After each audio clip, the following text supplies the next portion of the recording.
última ronda de preguntas. Creo que esta es una pregunta que va bien al hueso. Y vamos a comenzar respondiéndola por el abogado, por Alfredo. Y dice así: límites a la misión y visión a la Iglesia. Límites a la misión y visión de la Iglesia. Es decir, este proyecto de ley puede limitar a la Iglesia en su misión evangelizadora y misionera. Por ejemplo, los pueblos indígenas, si van a tener reconocimiento como entidad religiosa. ¿Qué va a pasar cuando nosotros como cristianos queramos enviar a nuestros misioneros a Cholchol, a los pueblos indígenas a predicarles? ¿Qué va a suceder? Se va a generar una antinomia ahí.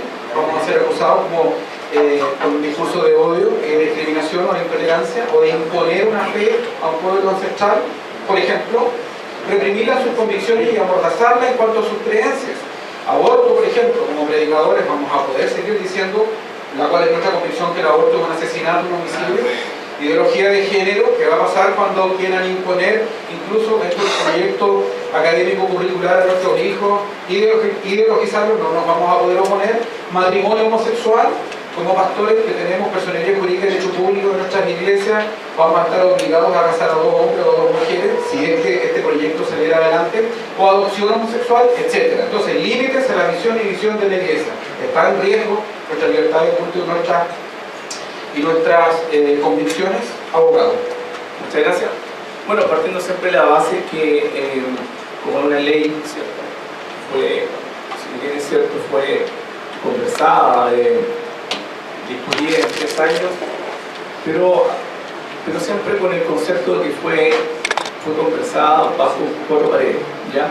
Ese es el concepto, y lo vuelvo a destacar porque eso le quita legitimidad a un proyecto de ley donde muchos de los actores del pueblo evangélico hoy día no han podido tener participación. Y eso es gravísimo, porque si alguien hubiese participado de todos los sectores, claramente quizás no hubiésemos tenido este proyecto de ley, o quizás no se hubiese presentado de la forma como se presentó, ¿cierto?, entre gallo y medianoche. Entonces, en ese concepto, vuelvo a insistir que atenta claramente con... Si bien es cierto, no es una ley que viene a incorporar el concepto de género. Ojo con eso, para eso está el proyecto de ley de género. Tampoco es una ley que nos viene a amordazar, ¿ya? Esto no es una ley donde usted le prohíbe decir algo. Para eso existe otro proyecto de ley que está siendo tramitado, que tiene que ver con la ley llamada incitación al odio. Ese es el proyecto que obviamente va a tener como objetivo que usted no diga que los homosexuales no pueden entrar al reino de los cielos, ¿ya? Pero este proyecto de ley en sí no viene con eso. Sí viene con concepto obviamente moderno. Yo entiendo cuando se dice acá que la ley 19.638 fue dictada en otro contexto histórico, ¿cierto?, hace prácticamente más de 15 años, ha cambiado Chile, ¿cierto? Pero ese discurso, ojo con ese discurso, porque ese discurso puede tener, ¿cierto?, algún tipo de mensaje de progresismo. Acá sí ha cambiado Chile, no hemos consolidado también materia económica y muchos factores, pero los principios cristianos no pueden cambiar. Los principios del pueblo evangélico no cambian, ¿cierto? Cambia la mirada, cambia el concepto, la flexibilidad, los procedimientos, pero los principios que nosotros nos sostienen como pueblo evangélico no pueden cambiar. Por lo pronto, bajo ese discurso yo no puedo aceptar una modificación con estas características, que fue hecha a puerta cerrada, que fue tramitada a 2 días de la entrega del gobierno, fue entregada, fue promulgada, en este caso despachada, al Congreso. Por lo pronto, viene a ser una amenaza al pueblo evangélico, es una amenaza al pueblo. ¿Por qué? Porque hoy día, no teniendo, ¿cierto?, una ley de género, no existiendo una ley de género, hoy día los jueces ya están fallando a favor de temas de género sin haber una legislación vigente, y ya eso es peligroso. No quiero hablar de los jueces que están improvisados, no es el tema, ¿cierto? Son así, otros dicen son así como...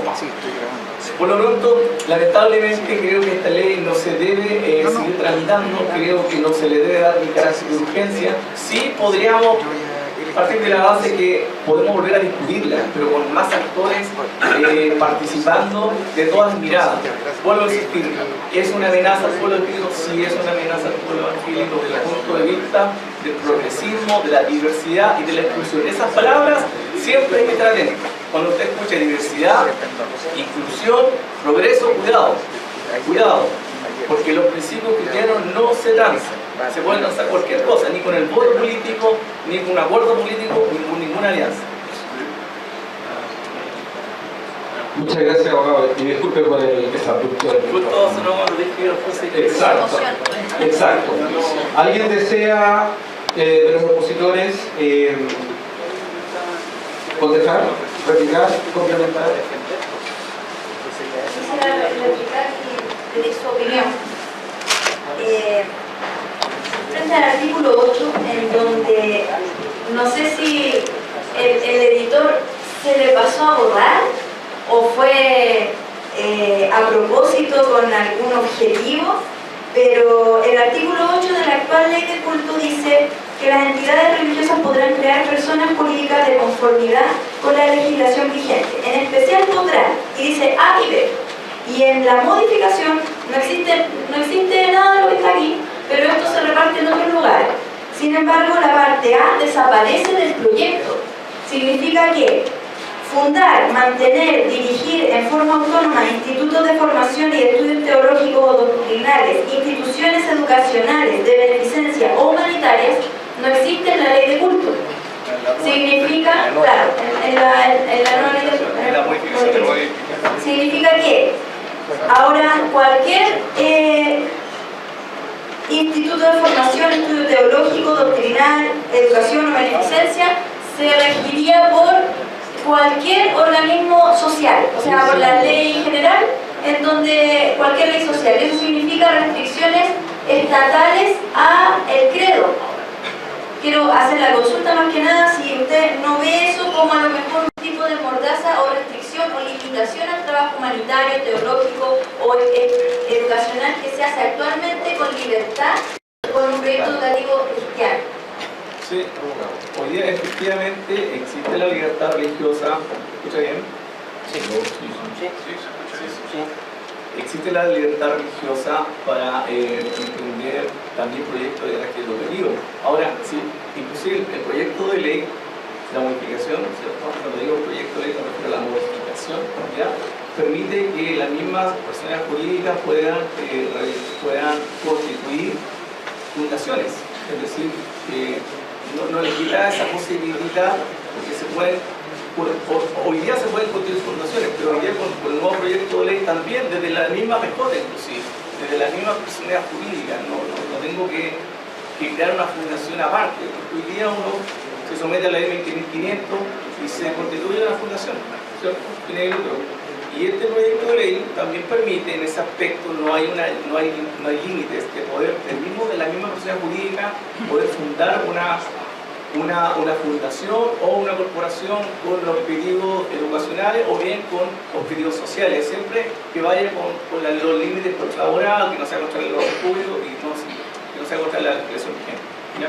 Por lo pronto, la modificación no incluye esa posibilidad de crear una fundación o una organización. Muchas gracias. ¿Alguien más desea? Ok, continuaríamos entonces. Perdí el hilo conductor. ¿Quién había expuesto la primera pregunta? ¿Juan Fernando? Yo les puse, faltaban los tres. Sí. Ya, ok. Juan Fernando, por favor. Límites a la misión y visión de la Iglesia de este proyecto de ley. 5 minutos. Yo creo que una modificación de una ley tan importante como esta, como lo es esta para el mundo evangélico, debe hacerse con la participación más amplia posible. O sea, debe tener una validación profunda. Entonces, yo creo que sí hay límite, hay una limitación a lo que es la visión en general de la Iglesia evangélica. Entonces, partiendo por ahí, yo creo que tienen que expresar y debemos tener la capacidad de poder debatir. Si ustedes leen, bueno, históricamente el primer presidente de Checoslovaquia, en uno de sus primeros discursos, cuando se creó Checoslovaquia después de la Segunda Guerra Mundial, hablaba de que no hay que tenerle miedo al debate. Entonces, no debemos tenerle miedo al debate y debatir unidos también. Y mire, si algunos partidos políticos que tienen pensamientos tan diferentes se logran poner de acuerdo con objetivos comunes, con mayor razón nosotros debemos ponernos de acuerdo para influenciar en este tipo de leyes. Bueno, dicha participación, creo yo que hay una limitación ahí también relacionada con la visión y misión de la Iglesia. Dicha participación, cuando nos invitan a estos foros, no tiene que ser solamente a estos foros, me refiero cuando se está discutiendo y se está exponiendo las modificaciones, las pocas exposiciones que hicieron, o si son muchas, pero todas están orientadas solamente a una exposición. Entonces no era una participación de una discusión, y que esa discusión debería ser vinculante. Porque yo no saco nada con escuchar todas las modificaciones que viene alguien, me hace una charla y me dice yo quiero hacer todas estas modificaciones, hasta luego, muchas gracias, no tengo posibilidad de participar, o si tengo posibilidad de participar, nunca se considera lo que yo planteé. Entonces tiene que ser vinculante, y ahí tenemos que exigir eso también. Lo otro, en los temas de capellanía, es un tema muy importante, yo insisto en eso tampoco, hay un tema que hay que ponerlo en boga ahí en esta ley, que tiene relación con la visión nuestra. Lo que hemos tenido la experiencia de, si ustedes ven, mire, una experiencia concreta. A mí me gusta hablar con experiencias concretas, y si se lo digo a ustedes, porque a las personas se lo he dicho en su cara. Cuando asumió la Capellanía Nacional de la Fuerza Aérea de Chile, lo primero que hizo el Capellán Nacional fue disolver la iglesia evangélica que había en la Fuerza Aérea. Lo primero que hizo, se llamaba IGEFACH, y yo lo sé porque como comandante me tocaba coordinar y hacer reuniones y apoyar a los hermanos que estaban de dirigentes en la base aérea de Cerro Moreno en Antofagasta. Esa base aérea es como una base americana, que está todo dentro, uno vive ahí, está el supermercado, todo. Y hacíamos la escuela dominical, los sábados, todo eso. Entonces, lo primero que hizo cuando asumió este capellán de la Fuerza Aérea fue disolver a esa iglesia. Entonces, yo sé que los que estábamos adentro, los que lo conocemos cercano todo este tema, fue una forma de la jefatura de un poco neutralizar a eso, neutralizar ese trabajo que llevaban por más de 40, 50 años los hermanos, especialmente los oficiales. Y aquí parte la discriminación, claro, como le pusieron un oficial, así la cuestión era de otro estado ahora, entonces no podía estar el sargento siendo el pastor dirigiendo un culto. Ahí se produjo un problema que hasta ahora subsiste. ¿Cómo lo hicieron? Yo se lo digo muy sinceramente y se lo puedo decir desde cara a los que estoy mencionando sin problema. ¿Cómo lo hicieron?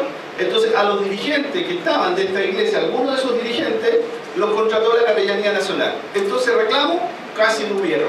Yo le ofrecí para hacer reclamos, hacer las coordinaciones con las autoridades del Ministerio de Defensa, pero nadie reclamó porque a los cabezas los contrataron como asesores en esta Capellanía Nacional. Entonces, esas cosas que nos manejan a nosotros no pueden seguir sucediendo.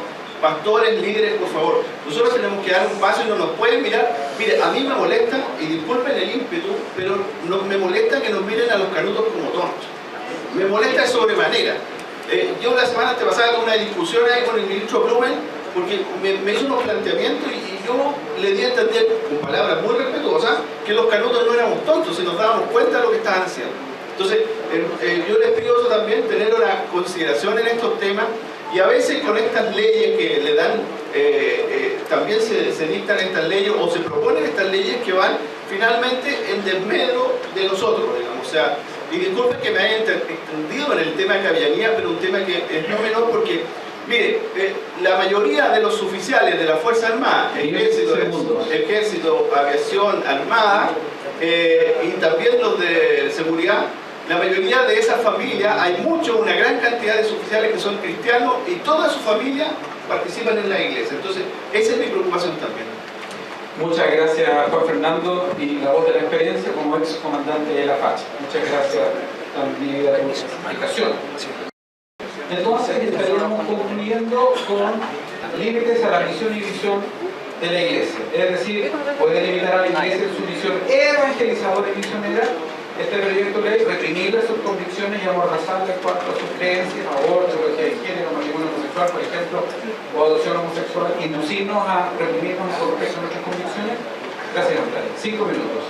Aquí quiero hacer la separación, que una cosa es lo literal y otra es, como les decía ya anteriormente, la interpretación que se le da en lo práctico en nuestra actualidad, en nuestro contexto sociocultural y en el contexto social en el que estamos. El artículo 9, a mí la verdad es que me parece bastante sospechoso, por decirlo así, que dice que es la objeción de la inscripción, en donde en el fondo especifica un poco más lo que ya estaba. No es mucha la modificación que hace, pero sí habla de que si falta algún requisito y se podrá objetar, y también después dice otra causa de objeción, que sería si el Ministerio de Justicia advierte que los fines señalados en los estatutos no tienen carácter religioso, o que teniéndolos, estos se oponen a la moral, las buenas costumbres o al orden público. La verdad es que en un principio pensaríamos todos que si están pensando en la iglesia que apareció en la televisión con el tema de armas o dinero, o el pastor que apareció por temas de maltrato a las ovejas, por decirlo de algún modo, que no son la mayoría para nada, pero así lo quiso plantear el gobierno, pensaríamos, qué bueno que se den cuenta si esto se opone a la moral, le objeten la personalidad. Pero si vemos actualmente a qué se refieren con oponerse a la moral, las buenas costumbres, el orden público, actualmente el orden público es aceptar las imposiciones de las minorías. Y eso es así. Si usted ve las noticias del día de hoy, va a ver que la mitad hablan de imposición de minorías, y si alguien se opone, es tajado de que se opone a la moral, a las buenas costumbres y al orden público. Si lo vemos que incluso en las noticias, los que leen las noticias, que no es su función cuestionar la noticia o dar un sermón al que salió en las noticias, resulta que lo hacen. No sé si usted lo ha visto. Ya se sale de lo que está establecido como orden público, de lo que nosotros estábamos acostumbrados. Ahora esta es una nueva costumbre. Ahora esto es lo que se acostumbra, esto es lo que se acepta, esto es lo que es el nuevo orden público. Se ha generado un cambio de mentalidad para un nuevo orden público. Entonces, cuando el ministro, no es que la personalidad jurídica no tenga carácter religioso, la tiene, pero dice, mi personalidad jurídica solamente va a casar hombre y mujer porque la Biblia establece que Dios creó al hombre y la mujer. Eso se opone al nuevo orden público, porque el nuevo orden público dice que el hombre es hombre si quiere, si lo siente, si no, no. Entonces, mi personalidad jurídica, si es explícita en sus estatutos, en ese tipo de cosas, va a ser objetada. Podríamos decir, no, que yo estoy fantaseando, pero miremos cómo nos están tratando actualmente y vamos a ver que no estoy fantaseando. Actualmente hay personalidades jurídicas que están cambiando sus estatutos para especificar que no van a casar personas del mismo sexo, o que si entra una persona que siente ser otra, van a tratar de enseñarle o disuadirlo de que el plan de Dios es perfecto y que si lo creó hombre es hombre. Y actualmente están en proceso. Yo no sé si alguna ya ha sido aceptada con el nuevo estatuto y no sé si las van a aceptar actualmente.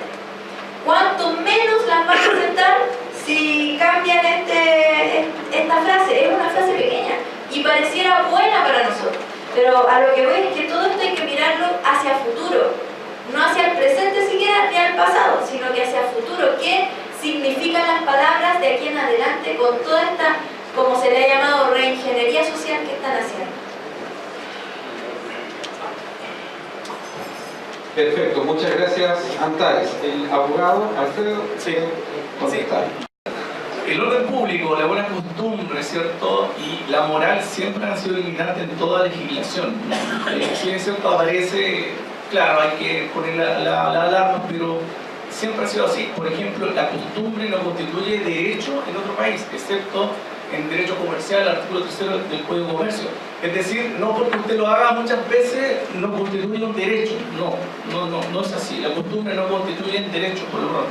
Las buenas costumbres, claro, hay que respetarlas. Por lo pronto, estas limitantes siempre han estado vigentes en toda la legislación nacional. El orden público, la moral, la buena costumbre, no es algo nuevo. Claro, es nuevo en el proyecto de la modificación de ley, pero no es nuevo en el concepto de legislación. Yo creo que por ahí no va el tema, ¿ya? Pero igual yo creo que hay que tomar la ley correspondiente en relación a los estatutos. Si usted quiere no casar, todavía no es ley, ¿cierto? Cambio el estatuto desde el punto de vista de los miembros activos podrán casarse y así podría incluir cualquier figura de matrimonio igualitario. Muchas gracias. Ok. Anótelo. Vamos a hablar. Anote. Un minuto. Claro, gracias. Yo quiero estar completamente de acuerdo con Antares y complementar, porque aquí vienen al caso las palabras de José Antonio Caz, en que de repente estas leyes se convierten en un caballo de Troya, digamos.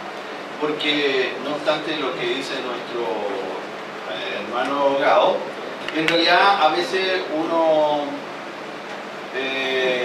no puede predecir cómo van a interpretar las leyes los jueces. O sea, por mucho que uno vaya a la letra, como decía Antares, pero cuando dice el que podrá vetar si considera que los estatutos no tienen carácter religioso o si no están de acuerdo con las buenas costumbres, yo pienso que ahí estoy de acuerdo y vienen al caso estas palabras, pero digo que puede ser un caballo de Troya y se transforma en bastante peligroso. Muchas gracias, Juan Fernando. ¿Desean replicar? ¿No? Ok. Tú quieres contestar lo último. Redondeando un minuto, por favor.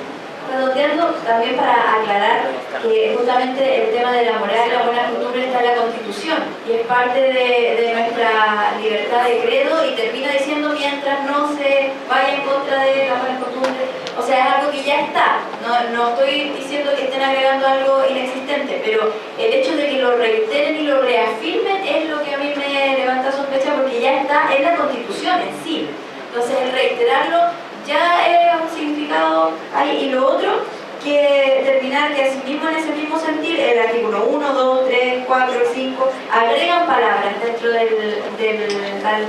que sería la nueva ley de culto, que serían el mutuo respeto, laicidad, bien común. El bien común excluye cosas que no sean en común entre el cristianismo, otras religiones o la opinión del Estado, por ejemplo. ¿Qué pasa? Que los que seguimos a Cristo somos los que trastornan el mundo, que el Evangelio es una locura. No todo está dentro de lo que otros piensan que es bien, que es común. El tema de los pueblos originarios, comunidades, lo que se quedaría como entidades religiosas, y cada palabra que van agregando puede ser un arma de doble filo y hay que ir viendo con mucha delicadeza y con mucha astucia. Muchas gracias, Antares. Y para finalizar, concluimos con el cientista político Edgardo Pizarro respecto de los límites a la misión y misión de la Iglesia. Bueno, para terminar yo quisiera simplemente mencionar lo siguiente. Nuestro país, el Estado de Chile, tiene ciertos pactos firmados con organismos de derechos humanos y uno de ellos es con la Convención Americana sobre Derechos Humanos denominada Pacto de San José de Costa Rica, para los que no lo sabían, yo se lo voy a leer, cuyo texto promulgatorio fue el 5 de enero de 1991. ¿Y qué es lo que dice este Pacto de San José de Costa Rica? Lo primero, artículo 12 sobre libertad de conciencia y de religión. Toda persona tiene derecho a la libertad de conciencia y de religión. Este derecho implica la libertad de conservar su religión o sus creencias, o de cambiar de religión o de creencias, así como la libertad de profesar y divulgar su religión o sus creencias, individual o colectivamente, tanto en público como en privado. El número 2 dice: nadie puede ser objeto de medidas restrictivas que puedan menoscabar la libertad de conservar su religión o sus creencias, o de cambiar de religión o sus creencias. Por lo tanto, ¿qué significa esto? Significa que el Estado de Chile tiene firmado un decreto donde tiene que respetar a esto que yo acabo de ver. ¿Qué quiere decir esto? Podríamos decir que nuestro país o la sociedad ha ido cambiando, ¿cierto?, sobre leyes mucho más progresistas, como lo decía recién acá Alfredo, pero no hay que mencionar que nosotros también podemos acoger este tipo de leyes, porque el Estado de Chile nos firmó, en este caso, sobre el Pacto de Costa Rica, en 1991, el 5 de enero. Sobre la pregunta que se hace al final del texto es, bueno, ¿cuáles son los límites de la misión evangélica en virtud de esta modificación de ley? Y yo simplemente no me queda más, en virtud de la calidad de cristiano, que ya llevo alrededor de unos 15 años, me acuerdo, y ustedes deben saber este versículo, de Mateo 28, 19 y 20, que dice: por tanto, id y hacer discípulos a todas las naciones, bautizándolos en el nombre del Padre, y del Hijo, y del Espíritu Santo, enseñándoles que guarden todas las cosas que os he mandado, y he aquí, yo estoy con vosotros todos los días hasta el fin del mundo. Amén. Si tenemos que irnos toda la cárcel por no casar a un par de homosexuales, lo vamos a hacer. Amén. ¿Cuál es el problema? Cuando Jesús murió, los primeros discípulos, ¿cuáles son sus primeros enemigos? Los romanos. Vaya que dieron la pelea y algunos los mataron. Acuérdense de Saúl y Esteban. Fue así de lo fácil. ¿Cuál es el problema? Que por lo que nosotros creemos nos vayamos a la cárcel un día. Va a ser tanta la presión que van a tener que modificar la ley. Pero si nosotros seguimos yéndonos a las comas y a los acentos de la ley, nos perdemos. Porque nosotros somos mucho más que una palabra en una ley. Somos el 20% del país. Y contra eso no hay ningún político que se haya en contra.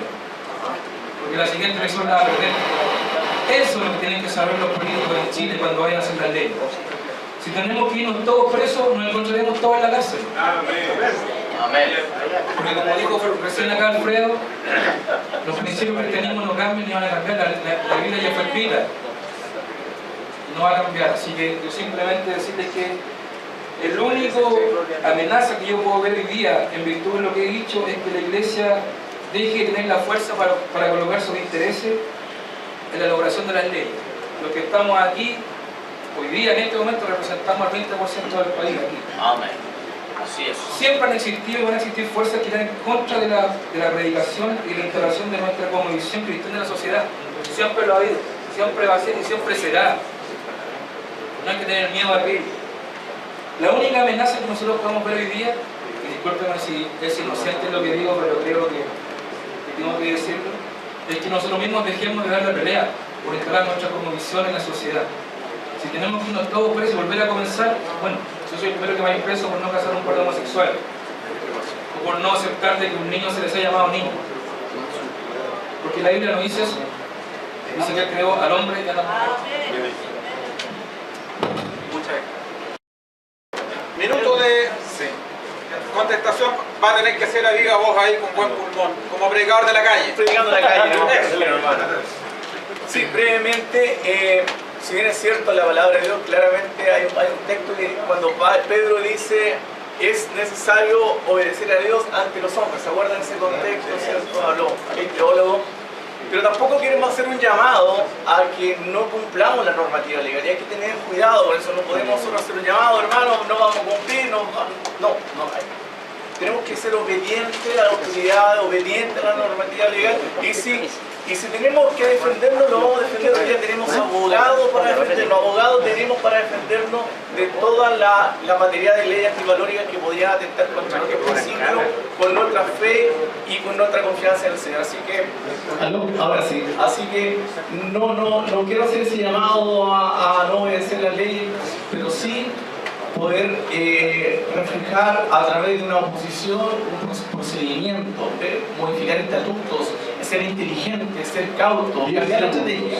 No irnos al choque, no ser desobediente, pero cambiemos la estrategia para que nos preparemos cuando nos vengan a aplicar esta ley. Eso. Muchas gracias. ¿Alguien más decía? Es importante que nosotros tenemos la libertad de culto que tenemos hasta ahora, en donde la iglesia ha podido crecer, el evangelio ha sido predicado y mucha salvación ha venido gracias a esa libertad. Quiero decir que esto fue peleado por los cristianos en la antigüedad, por los que nos precedieron, y dieron un precio bien caro para poder tener la libertad que tenemos. Por eso es importante el debate del día de hoy, porque tenemos que preservar y ojalá crecer en lo que nos heredaron, no perderlo por irresponsables. Y hemos perdido ya un poco de espacio en estos temas por habernos dejado a un lado de los temas políticos, las tomas de decisiones y la consejería a las autoridades, que siempre ha sido el rol natural de la iglesia. No está. Entonces ese llamado, yo creo que estamos unánimes en que la iglesia tiene que involucrarse más, los cristianos, los pastores sobre todo tienen que involucrarse más, pero también no perdamos lo que tenemos por meterle mano mal metida o por no ser sabios. Podemos ser fuertes y golpear la mesa en temas de decretos con el Ejecutivo, con el gobierno. Podemos pedir decretos al Ejecutivo sin que tengan que meterse los parlamentarios donde tenemos minoría. Gracias. Juan Fernando. Sí. Yo quisiera decir que dadas las intervenciones de nuestro hermano, a mí más susto me da el tema de esta ley, digamos, porque, ojo, aquí no se puede usar textos bíblicos para decirle, hermano, no cumpla la ley. Nosotros tenemos que ir a la fase anterior, que la ley no incluya esas cosas que nos impiden a nosotros hacer los temas valóricos que nos mueven. Entonces, parece que a veces las personas no se acuerdan, los que trataron de impulsar todos estos temas antivalóricos perdieron las elecciones. Y ese es un mensaje importante. Entonces aquí no se dice, ya bueno, aceptemos esta ley porque no importa, después nosotros, no importa que casemos homosexuales, nos vamos presos. No, si esa no es la idea. Nosotros estamos aquí porque pasamos a otra etapa. Somos los cristianos 2 o 3.0.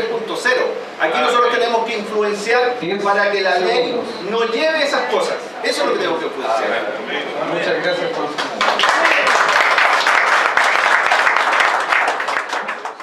Ahora van a llegar las preguntas que ustedes ya hicieron, las van a pasar. Pregunta número 1. Pastor Miguel, por favor, haga la pregunta. Nuestros estatutos dicen que nosotros nos sometemos a toda la ley y a las autoridades vigentes, pero mis estatutos por principio comienzan diciendo que nuestra principal y esencial regla de conducta es la Biblia. La nueva Constitución, ¿me va a respetar esos estatutos para yo practicarlos? Esa es mi pregunta. ¿Quién desea responder? El abogado. Pastor Miguel, ¿cómo está usted? Gusto saludarlo. Pastor Miguel, aquí no estamos hablando de cambio de constitución, ¿ya? Me refiero de constitución como carta fundamental, ¿ya? Este proyecto de ley no tiene relación tampoco con algunos límites en relación a cómo tratar, por ejemplo, a una persona de tal género. No es, al menos, no sé si va por ahí, ¿ya? Ahora, los estatutos claramente tienen que establecer un respeto a la normativa legal. Siempre ha sido así y va a seguir siendo así. O sea, ningún estatuto está por sobre la ley. Ninguno. Por lo pronto, hoy día estamos hablando de proyectos de ley, de escenarios posibles, eventuales, ¿ya?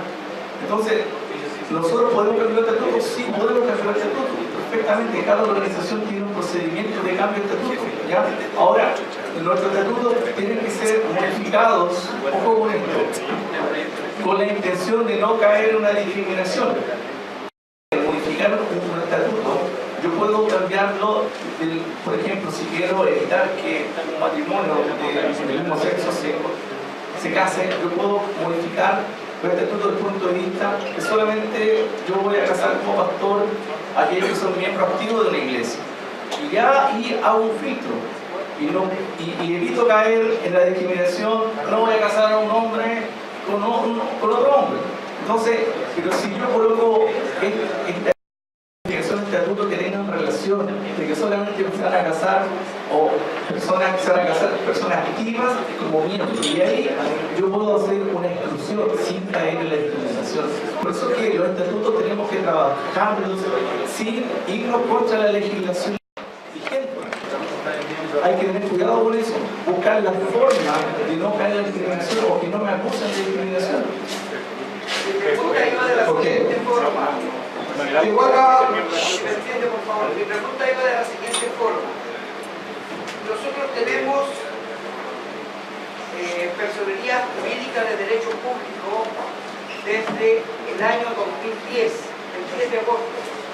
Ya nuestros estatutos están hechos y yo pregunto si eso me protege contra lo que se está ahora actualizando. Ya, yo creo que el pastor está preguntando con la retroactividad de la ley. Eso es lo que está preguntando. O sea, ¿afecta la ley? ¿Puedo complementar su...? Sí, complementalo. Sí, respondiendo a la pregunta del pastor, en una declaración cortita, yo no soy abogado, pero la experiencia en estos temas, trabajando harto con la iglesia por muchos años, y también en el tema en el extranjero. Estuve en algunas reuniones en Pakistán. Pakistán es un país teocrático, es un país religioso. La religión musulmana y las autoridades y todas las entidades y todas las leyes se supeditan a el Corán. Pero eso que en Chile no es así. Entonces hay que tener mucho cuidado. Por mucho que usted describa lo que quiera describir en su estatuto, no pueden estar sobre la constitución de las leyes. Hay que tener cuidado en eso, porque somos un país que no es un país confesional. Y el hecho de que esté en el año 2010 la ley salga ahora en el 2018 no quiere decir que ese estatuto lo protege, ¿entienden? O sea, hay que adecuarse. Hermano, voy a explicar hasta la Gabriel. algo que aportar, el pastor tiene razón. El último artículo, el artículo 20, dice que esta ley regirá para toda institución que vigentemente se encuentre. Entonces la ley no tiene que ver con el cambio de estatuto, porque el estatuto tiene que estar de acuerdo a lo que dice la ley. Entonces, si usted le modifica la ley para que solamente sean personas miembros de la iglesia, estaría discriminando a toda persona ajena que quiera casarse en su iglesia, o también estaría discriminando el estatuto de la ley. Hay que distinguir algo, ¿ya? Porque estamos mezclando, estamos pensando en el casamiento, estamos pensando en otra ley que todavía no ha sido ni aprobada. Estamos hablando de este proyecto, de esta modificación. Claro, estamos hablando de la ley de modificación de culto, entonces de repente las preguntas van incorporadas otro tipo de proyecto de ley. ¿Ya? Entonces, para poder contestar la pregunta, clarifiquemos si estamos hablando de este proyecto de ley o si vamos a incorporar la identidad de género, ley de mordaza, ley de matrimonio igualitario, ley de matrimonio igualitario. Por eso hay que ser distinto, porque cuando entren las otras leyes van a ir por sobre los estatutos. Ojo con eso. Ojo con eso. Y no, de hecho, que el instituto tenga fecha o data, en 2010 no podría ser un escudo para defenderme de la batería de leyes que van a ingresar. ¿Ya? Ok. Muchas gracias. Otra pregunta que se la vamos a entregar al cientista político. ¿Qué hacer para que los profesores de religión evangélica tengan un programa único? En virtud de los últimos documentos y decretos que se han, normativas que se han generado este último tiempo, que no son muchos, la verdad, lo que se pide en las corporaciones municipales es de que la persona que haga clase de religión evangélica tenga una formación en aquello. Existe una agrupación que se llama CONAEP, está dedicada finalmente al tema de educación evangélica, pero también, si alguien quisiera profundizar en aquello, están las universidades que ya están impartiendo el título de profesor en educación evangélica. Entiendo que hay agrupaciones de profesores que están destinados a ello, que están trabajando en un programa para los colegios. Ok. Complementa. Brevemente, solamente para complementar, por ejemplo, ONAR de Universidad de Santiago tiene un convenio, ¿cierto? Porque uno de los problemas para poder impartir la clase de religión evangélica es porque faltan docentes evangélicos. Entonces se hizo un convenio con el objeto de que aquellas personas que no siendo docentes, que no siendo educadores, profesionales de la educación, puedan, ¿cierto?, a través de un requisito, un certificado que imite, puedan hacer clases de religión evangélica. Al menos estoy hablando de la Municipalidad de Santiago, que es un convenio que siga el asunto religioso, y esto lo puedo decir porque el pastor Bernardo Sáez está a cargo de la Oficina Nacional de Asuntos Religiosos de Santiago y tiene un convenio, entonces aquellos hermanos que quieran hacer clases y que no son profesores lo pueden hacer. Y de esa forma se llenan las plazas para hacer clases de religión evangélica. Esta pregunta es bien importante, dice, ¿cómo podemos organizarnos a nivel nacional para pedir al gobierno que retire este proyecto de ley? ¿Cuál sería la injerencia o mecanismo para pedir el retiro de este proyecto de ley o de modificación de ley? Antari va a contestar. Cuando ya la presidenta ingresó el proyecto, ahora hay dos vías más generales. Una, que los mismos diputados lo archiven, lo rechacen, y lo otro es que el presidente pudiera hacer una indicación sustitutiva, o sea, pudiera hacer una indicación que reemplazara todo lo escrito por otro escrito. Las dos vías se ven poco probables, así que lo más probable es que en realidad nunca se mueva. Eso es como lo ideal, que se duerma y pasados unos años, si nunca se tocó, se archiva. Muchas gracias. Otra pregunta. Las iglesias evangélicas se oponen o se contraman las leyes antivalóricas. ¿Podemos perder los bienes, edificios, todo el patrimonio, si el gobierno caduca la personería jurídica, en este caso el hecho público? ¿Se corre riesgo de perder los bienes, el patrimonio? A ver, estamos hablando de supuestos de leyes que todavía no han sido aprobadas. Todos estos son supuestos, ¿ya? Es importante decirlo, son supuestos, ¿ya? Todavía no hay una ley aprobada que sancione a una iglesia, a un pastor que haga o que no quiera hacer algo que está establecido en el ordenamiento jurídico.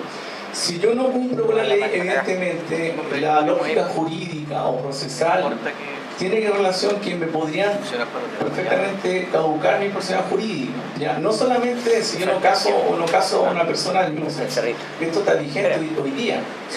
Si hoy día yo en mi iglesia hago alguna actividad que vaya contra la moral, contra la buena costumbre, contra el orden público, evidentemente pueden ser objeto de que se caduque la persona jurídica. Y los mismos estatutos de cada iglesia dicen que en caso de caducidad o si caso que se disuelva, dice dónde van a ir destinados los bienes. Por lo pronto esa respuesta tiene que ser respondida de acuerdo a lo que está establecido en el estatuto. El estatuto dice en caso de disolución los bienes o el patrimonio se pedirá al ejercicio de salvación, a la fundación X, ¿ya? Así que en cada estatuto está establecida esa norma en caso de disolución, ¿ya? Muchas gracias. Acá hay otra pregunta también que se repitió ya en 3 papelitos y dice así en general. Ya, ¿por qué el Estado quiere meterse en las finanzas de las iglesias si se supone que es un Estado laico? Que hay separación iglesia y Estado. ¿Edgardo? Bueno, a ver, esta es una pregunta súper importante y que ya podemos responderla, yo creo que todos los que estamos acá. Yo simplemente aproximarme a lo siguiente. Hasta antes de 1925 el Estado de Chile era un Estado católico. Eso significaba que la religión predominante del Estado de Chile era la religión católica. A partir de la lucha que se dieron en eso, no digo lucha, pero en realidad se modificó la constitución política en ese tiempo, en 1925, y a partir de ese momento el Estado se convierte en un Estado laico, que es distinto a un Estado laicista, para que no confundamos los conceptos. ¿Ya? ¿Qué quiere decir que un Estado laico? Que es un Estado que no es, en este caso, religioso, pero que respeta la relación y respeta la convivencia dentro del Estado con otras religiones. Y además garantiza de que ellas puedan poder ejercer el desarrollo de sus creencias. ¿Ya? En relación a la pregunta que hace el pastor o la persona que le hizo con respecto a las finanzas, en este caso las modificaciones, pero es una modificación que se ve ahora el 8 de marzo, pero que había un artículo previo que es del Servicio de Impuestos Internos, que dice de que las iglesias van a ser tratadas en términos positivos como una iglesia, como una empresa de primera categoría. ¿Qué significa eso? Significa que con una empresa de primera categoría, ya las empresas tributan bajo una renta presunta o una renta efectiva. La renta presunta está asociada a ciertos sectores con los cuales la iglesia evangélica no podría hacer la rendición, pero sí bajo una renta efectiva. ¿Qué significa esto? Que esta renta tiene que tenerse según balance, son balances contables cada año, ¿ya? Y a partir de las utilidades o beneficios que genere este balance, las iglesias deberían pagar un impuesto. No sé si me explico bien. ¿Y esto en virtud de qué? En virtud de que hoy día el Estado de Chile necesita generar mayor cantidad de ingresos fiscales, mayor cantidad de impuestos para poder, por así decirlo, como se usa conceptualmente, para poder realmente destinarlos a las obras de edificación y distintas políticas públicas. Por lo tanto, es esa la finalidad de poder finalmente atraer mayor cantidad de recursos. Desgraciadamente, en el caso de la iglesia evangélica, claro, va a tener que, como lo decía hace un rato atrás, avanzar en poder generar una planificación tributaria en el caso que esto realmente se lleve a cabo, para poder tributar de manera correcta y no ser multado o finalmente tener citaciones en la Tesorería General de la República porque no hizo declaración de impuestos por la utilidad o los beneficios. Ya. Solamente para complementar brevemente, a ver, a nosotros como iglesia, como pueblo evangélico, creo que a nadie debería molestar o incomodar que entremos en un concepto de revisión, ¿ya? Creo que la transparencia es nuestro lema, entre otras muchas cosas, ¿verdad? Por lo pronto, si alguien quiere revisar nuestros ingresos, nuestra salida, ok. creo que en ese aspecto no debiese preocuparnos. Sigo insistiendo que el proyecto de modificación de ley de culto no tiene reformas tributarias sustanciales. Sí, todavía estamos bajo el amparo de exención de impuestos, ¿cierto? No hay modificaciones en relación a la ley de donaciones, de insinuación. Hay un término, una cifra de 25 UTM, ¿cierto? La ley no modifica nada del proyecto de ley. Por lo pronto creo que este tema de que alguien nos revise no está contemplado en la modificación del proyecto de ley. Y si alguien nos quiere revisar, no tenemos ningún problema. Y yo creo que los obispos, los pastores no tenemos un problema que alguien nos revise nuestras cuentas. Son cuentas transparentes, son cuentas totalmente honestas. Eso, Ok, hay una pregunta también que hicieron respecto de cómo interpretar el artículo 13.